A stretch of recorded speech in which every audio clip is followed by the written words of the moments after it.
Good morning and welcome back to the Broadcast Retirement Network. I'm Jeff Snyder, and this is BRN AM for Tuesday, April 7th, 2020. And our top stories today, addressing government technology needs and guidelines for social learning. Joining me now, Daniel Klein, Senior Technology and Consumer Products Reporter with The Motley Fool. Hi, Dan. Welcome back to the program. Oh, thanks for having me. Well, it's great to see you. How are things going, before we begin, how are things going working remotely from home?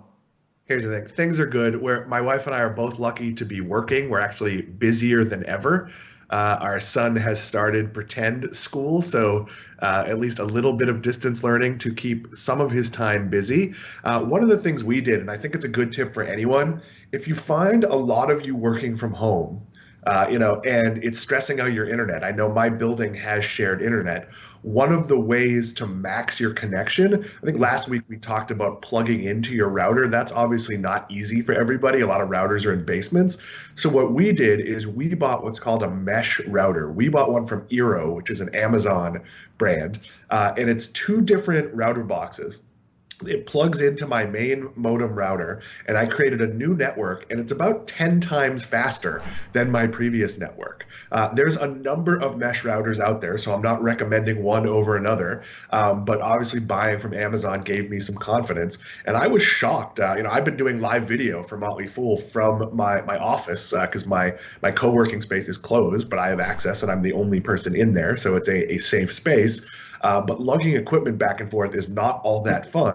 So the ability when I'm on at night to do it from my office without dropping out has been amazing. So it's a transformative change. And I know this isn't a great time to spend money for a lot of people, but if you are working and have a lot of Zoom meetings, a lot of things, it might not be a bad idea to invest in upgrading your network. Yeah, that's a really good tip. Dan, you brought it up, and your son's doing some distance learning, I guess, or online learning.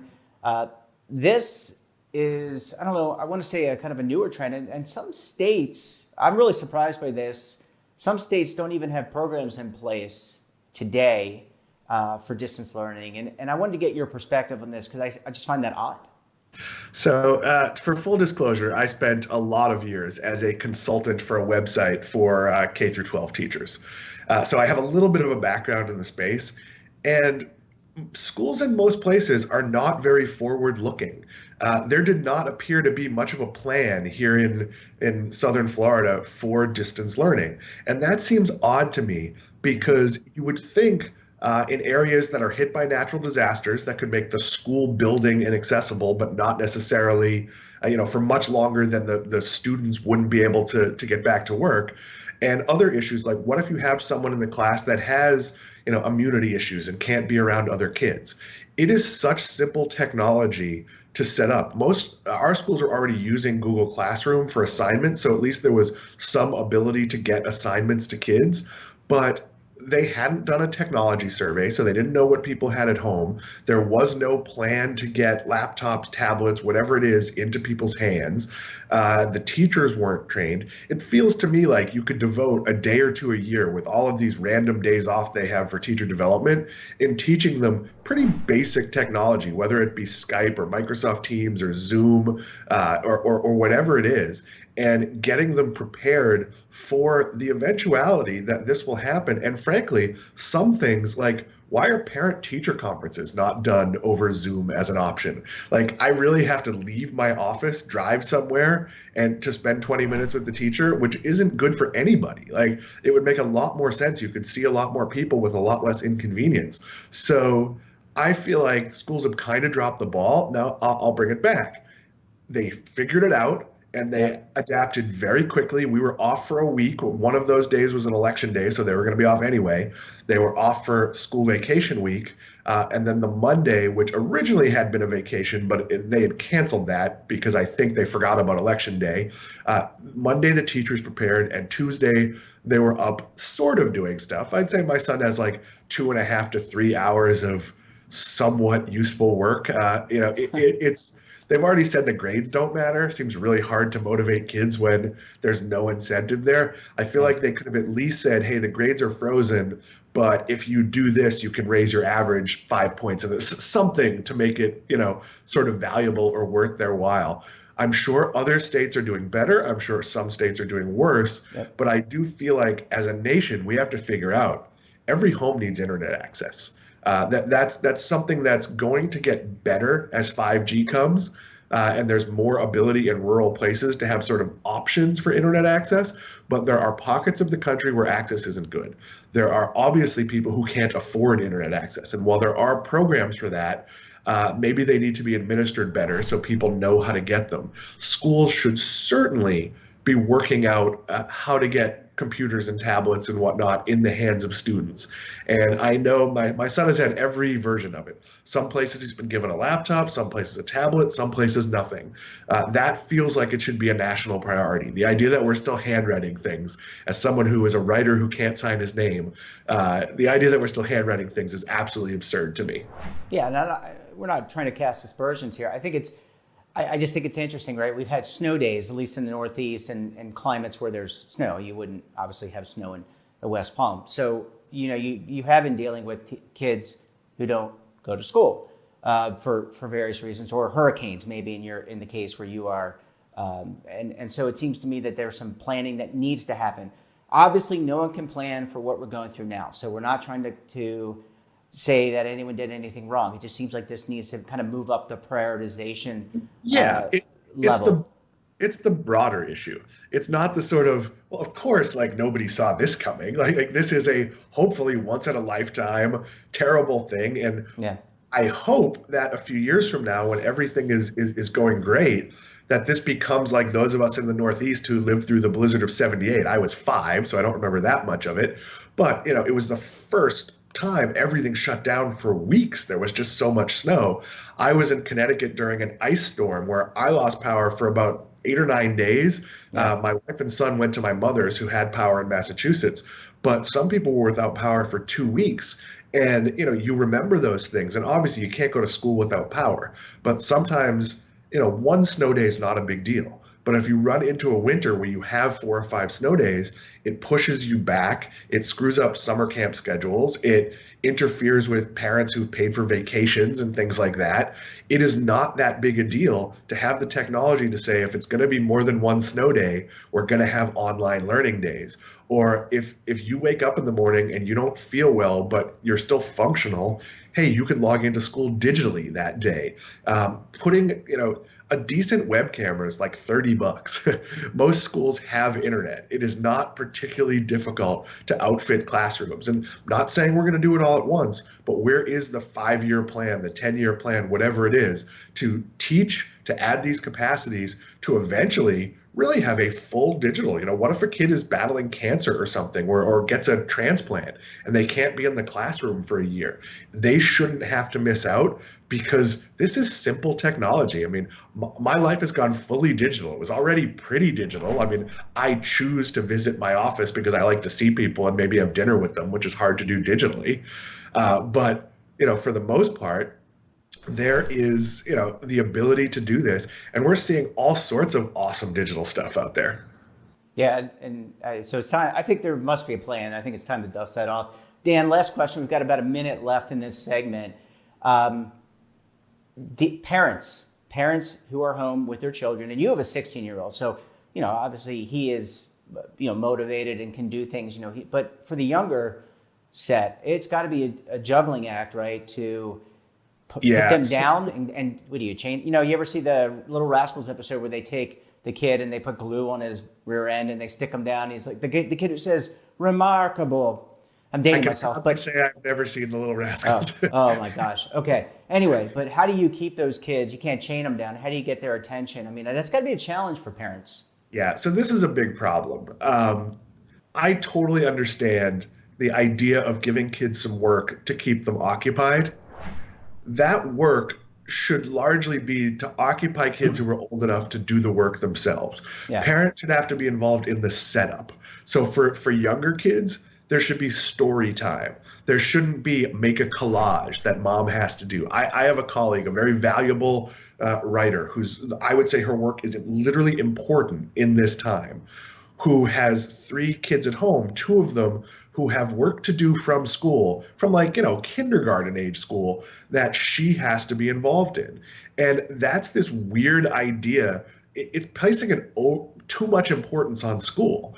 If you have to work as an adult, you have to work. So if you want to give assignments and things that maybe the kids can do on their own with a little bit of adult help in off hours, but schools should not be presumptuous to the point where adults are sitting around during work hours, if they're lucky enough to still be working, having to be involved. And I've gotten so many messages from my son's school about how this is a team and a family effort. And I'll push back and say, I made sure he had access, but it's not a team and a family effort any more than regular school is, where I have time to check on him at night. I'm busy. Like we have to pay the bills. We have to put food on the table. Some people have to literally go to work jobs in dangerous professions, and missing years of school is a problem. You miss a few months of second grade, that's just not that big a deal. Like you can make some adjustments next year. School is obviously valuable, but no one segment of school is that important that we can't just shift around where we teach next year. Yeah. Well, Dan, thanks for that. And when we come back, we're going to go to commercial break. When we come back, we'll talk to Dan about aging state technology. This is really interesting, but it's an area that's been exposed. So stay tuned right here on BRN AM.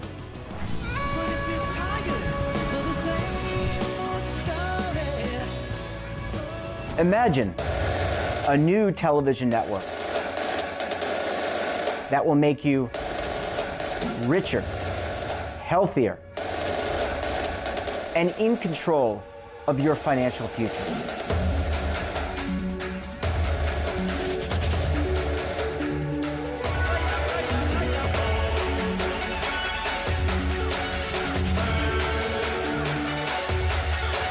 This network is for the policewoman in Nashville, Tennessee, the baker in Dubuque, Iowa, the teacher in Lexington, Kentucky. We want to make the idea of savings and retirement culturally relevant. But what do you see as a defining issue of the midterms, especially for the smaller businesses? I mean, they are the lifeblood of the American economy.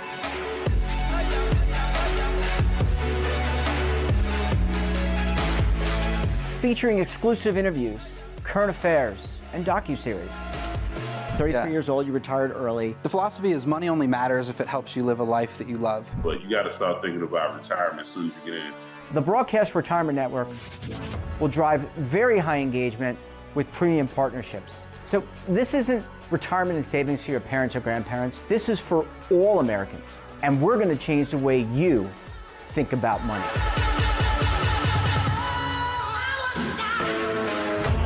Welcome to the next frontier of retirement and savings. This is BRN, the Broadcast Retirement Network.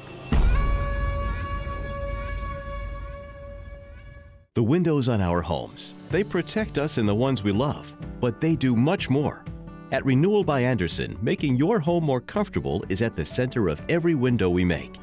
It's why we custom build our windows in America and install them in as little as 1 day. It's why we build our frames with exclusive FIBREX composite material that's 2 times stronger than vinyl. It's why our glass helps keep your home warmer in winter, cooler in summer, and quieter all year long. It's why we stand behind every window with a 20-year limited warranty. Why not help lower your energy costs while giving your home and family the best? Call 1-800-835-6525 to schedule a free in-home consultation. Buy one, get one at 40% off with this special offer. Plus, get special financing with no money down, no monthly payments, and no interest for 1 full year. Renewal by Andersen, the better way to a better window. Call 1-800-835-6525 now. Welcome back. We're talking to Dan Klein, Senior Technology and Consumer Products Reporter with The Motley Fool. Dan, thanks for sticking around this morning. Oh, thanks for having me. And the beauty of the great side about us all working from home is I know where I can reach you, which is always great. And we appreciate you taking time. We know you're really busy with live TV, podcasts, and your own writing. So thanks so much for doing and managing the family, helping your wife manage the family. So thanks for sticking around. So Dan, a lot of interest now. We've got these stimuli packages, stimulus packages, I guess, or stimuli that's happening. But it really has exposed antiquated state and local government technology. And I want to get your perspective on this because some of this technology, it dates back to when I was a COBOL programmer. or a C++ or Pascal programmer, right? Yeah, This is old technology. That's the challenge. They're going to have to press you back into work. No, because I can't sit still as it is. we do have a lot of infrastructure that's literally difficult to maintain because these are legacy languages that people aren't learning. So the inexpensive on his way up worker can no longer work for a few years in a government job before moving to Google or wherever, because what you're learning to work at Google isn't what these sites are based in. Yeah. So, I mean, we've joked about this before, but if you go to your city's website, it looks like it's like Yahoo in 1984. It's like a collection of links, and like some of them don't work, and forms that don't get sent anywhere. I had to renew a registration on a county website, and it was like 4 different things I had to do, and like it was like the least logical process you could possibly imagine. It should have been, you type your address in, it finds you, you pay what you need to do, you're done. And amazingly, the only place they're really up to date is when you get a speeding ticket. They are really good. Those revenue, baby, revenue. Yeah, but we talk about infrastructure in this country, and that tends to mean roads and bridges. And the reality is our digital infrastructure is lacking.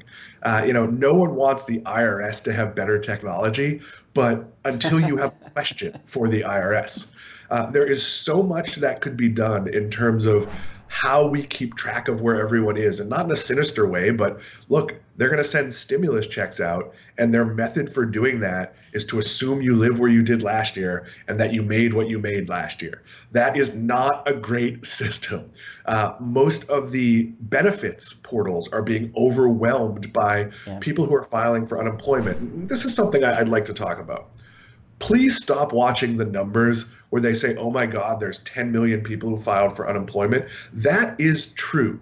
But the vast majority of those people work for companies that will survive this. So if you work for Macy's and you were furloughed, what Macy's is doing is holding on to cash, letting you collect benefits, which with the $2 trillion stimulus, you will be getting enhanced unemployment benefits. You may remain whole, or certainly you won't be in as big a hole as you were under the old unemployment system. These are companies making the right moves, going on the assumption that this is not going to be a 4-month closure. They will be back before your expanded benefits expire, and you will be able to go right back to work during a period where sales might be a little slow. So yeah, you're going to see big unemployment numbers, but also recognize that many of those people are losing their job in the short term, not the long term. And you should also notice that there's at least 1 million, probably close to 2 million now, openings that might not be great for the furloughed executive, but the person who was a back of the bar dishwasher, or a person working in fast food that's closed, or a restaurant worker that's closed, there's some good jobs at Amazon and other places that are paying enhanced pay with added benefits, and you can apply that day and go to work that day. So the private sector has invested in technology to make some of this stuff happen. The government sector has fallen woefully behind. Yeah, and I, Dan, how I feel about the superimposition of on the screen of these stats. It's almost like a football game or a baseball game. I guess it's that time of year, and that's why we don't do it on this network. We're going to put a few graphics, just key points that our guests are covering, and then we're going to have some footage interspersed with Dan's lovely face and hair. So, that's kind of our approach to doing it. And I think people need to kind of take a step back. But Dan, I want to get to, you mentioned 5G in the last segment, and I want to bring it back to this and maybe close out the segment on some of the newer forms of technology. 5G is becoming available, I believe, in some of the larger metro areas, like in New York, except Chicago. Tell us about what's going to happen in terms of that infrastructure. So I would say 5G is coming. It's one of the things that I think we've talked about this before is any ad that tells you that 5G is here, it's here if you have one of a very limited number of phones and you stand in one of a very limited number of places. That's not here. That's the earliest phases of rollouts. So I generally love T-Mobile. I don't love their ads saying that 5G is already out there. But in the next year, 18 months, we don't exactly know the timetable because obviously some construction isn't happening right now. Yep. we're going to have 5G. Now, 5G is not a specific standard. The G stands for generation. It's the next generation of connectivity through your wireless phone. And what it's going to be is broadband-like speeds over your phone. So in theory, it may eventually replace your internet connection, especially for families that are watching television on laptops and tablets. It may not be a viable option for people using televisions. And I'm looking up because there's a giant television on the wall in front of me.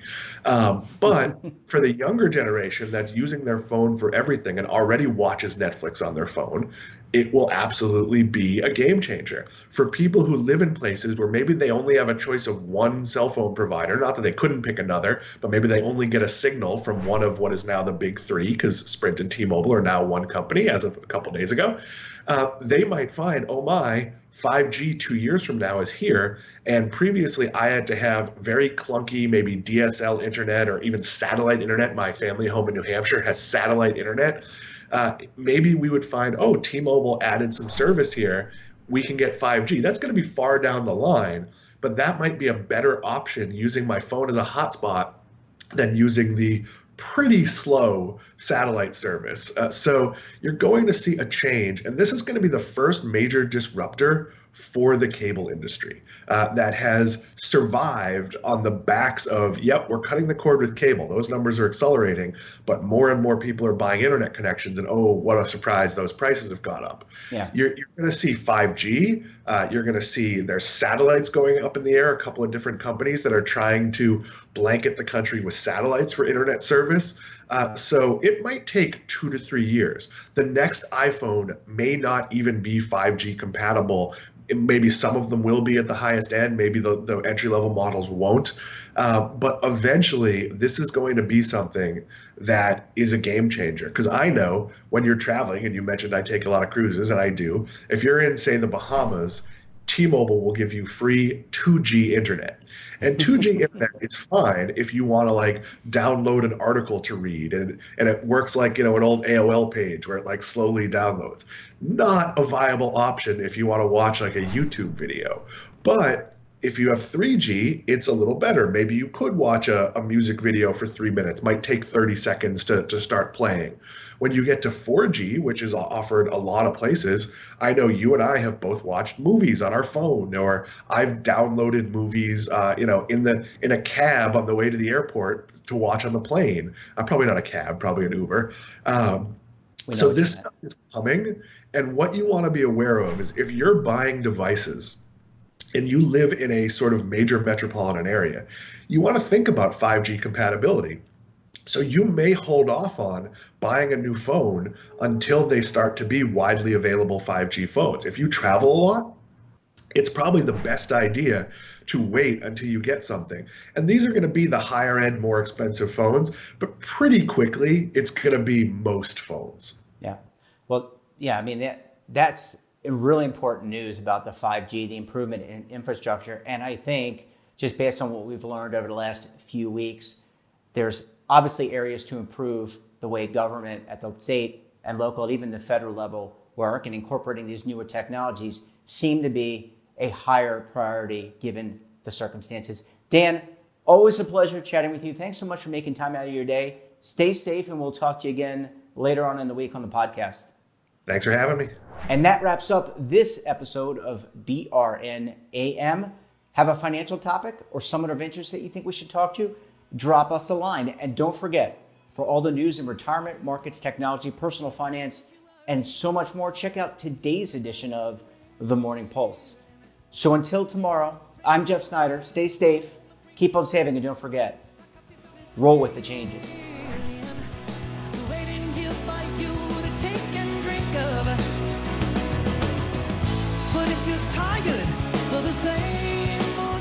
Attention! The Centers for Medicare and Medicaid Services has officially authorized new benefits that Medicare Advantage plans may include. To get the benefits you deserve, you can call the Medicare Coverage Helpline. Hi, I'm Joe Namath. If you're on Medicare, this is important information. I called the Medicare Coverage Helpline and they instantly looked up my coverage. In this one simple call, they offered to enroll me in a plan that includes rides to medical appointments, private home aides, doctors and nurses' visits by telephone, and even home-delivered meals. The plan also includes dental, vision, hearing, and prescription drug coverage, all at no additional cost. Don't delay. Call to see if the new benefits are available in your area. Call the number on your screen now. It's free. Call 1-800-757-1451. That's 1-800-757-1451.